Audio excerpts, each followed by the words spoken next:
how to buy protocol token on HTX. So before we start, this is not financial advice. I'm not professional or economic expert. So before investing in any project that you find on my channel, please do your own research.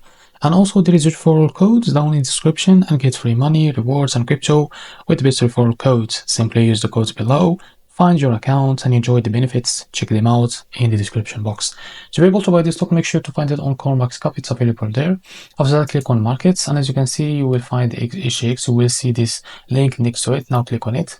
After that, you will redirect you to this trade page on HTX. Now make sure to log into your account. If you don't have an account on it, now go and create one. So after that, what you need to do, just go to this section here in the buy section.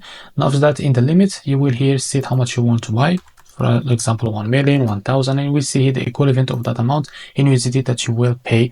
Now after that, click on buy. If you select the market, just drag this to set how much a percentage of USDT that you have in your account on HTX to be able to buy this token with it.